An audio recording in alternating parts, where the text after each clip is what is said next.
नमस्कार, आप देख रहे हैं जी मध्य प्रदेश छत्तीसगढ़। मैं हूं आपके साथ रसिका पांडे। तो चलिए बुलेटिन की शुरुआत करेंगे। सरकारी कर्मचारियों के हित में शिवराज सरकार ने बड़ा फैसला लिया है।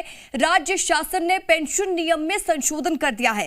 राज्य सरकार ने मध्य प्रदेश सिविल सेवा नियम 1976 में संशोधन किया है और रिटायरमेंट के समय यदि कोई कार्रवाई पेंडिंग होती है उसके बाद भी पेंशन अब दिया जाएगा। तो ये संशोधन किया गया। रिटायरमेंट के समय निलंबित रहने वाले सरकारी कर्मचारी को भी पेंशन का फायदा मिलेगा। चुनावी साल में सरकारी कर्मचारियों को शिवराज सरकार ने बड़ा तोहफा दिया है। और हमारे साथ जी मीडिया संवाददाता आकाश द्विवेदी भोपाल से ज्यादा जानकारी के साथ लाइव जुड़ चुके हैं। आकाश, एक बड़ी सौगात है सरकारी कर्मचारियों के लिए कि अगर कोई भी कार्रवाई रिटायरमेंट के वक्त पेंडिंग रहती है लेकिन पेंशन उनको दिया जाएगा। क्या कुछ पूरी जानकारी है, विस्तार पूर्वक बताइएगा।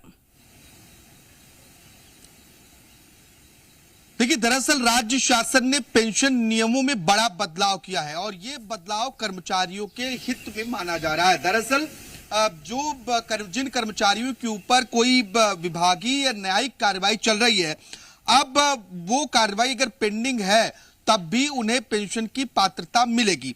दरअसल सरकार ने 19 मई 2023 को जारी आदेश में मध्य प्रदेश सिविल सेवा यानी कि पेंशन नियम 1976 में संशोधन किया है और ये संशोधन नियम 64 के स्थान पर स्थापित किए गए हैं जो 12 दिसंबर 1990 से ही लागू माने जाएंगे। इसके अनुसार जो नियम तय किए गए हैं, देखिए, अगर रिटायरमेंट के समय तक विभागीय या न्यायिक जांच पेंडिंग होने के चलते कोई अधिकारी या कर्मचारी निलंबित है तो वह भी पेंशन के लिए पात्र होगा, उसे भी पेंशन का फायदा मिलेगा। ये नया प्रावधान किया गया है। इसके साथ ही कर्मचारी के सस्पेंड होने के पहले की तारीख तक की जो अहर्कारी सेवा अवधि है उसमें अनंतिम पेंशन की गणना के लिए जो है वो पात्रता मानी जाएगी और इसके पूरे नियमों का निर्धारण किया गया है कि कैसे ये नियम जो हैं वो काम करेंगे और कौन कौन अधिकारी कर्मचारी इसमें पात्र होंगे। दरअसल ये उन अधिकारी कर्मचारियों के लिए अच्छी खबर है जिनको ऊपर कोई विधिक कार्रवाई या फिर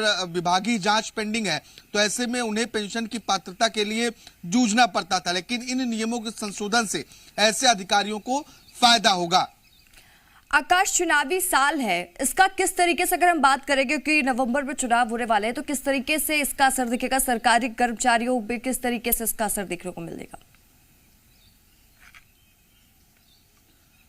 देखिए, एक तरीके से कर्मचारियों को खुश करने की कोशिश है, उनके हित में फैसला लिया गया है क्योंकि एक बड़ी आबादी है शासकीय अधिकारी कर्मचारियों की और कई बार ऐसी परिस्थितियां बनती हैं जब किसी तरह का अगर मामला पेंडिंग होता है, आरोप सिद्ध हो या ना सिद्ध हो, लेकिन मामले जब पेंडिंग रहते हैं, जांच चलती रहती है, तो ऐसे में जो रिटायरमेंट की दिशा में कर्मचारी जो रिटायर होते हैं तो वो पेंशन की सुविधाओं में उन्हें कई तरह की दिक्कतों का सामना करना पड़ता है। तो ऐसे में ये जो संशोधन पेंशन नियमों में किया गया है तो एक बड़े वर्ग को फायदा होगा और कहीं न कहीं कर्मचारियों में भी खुशी होगी जिनके ऊपर ऐसे मामले हैं, उनके लिए ये बेहतर खबर मानी जा रही है। और चुनावी साल है तो इसलिए इसे चुनाव के लिहाज से भी जोड़कर देखा जा रहा है।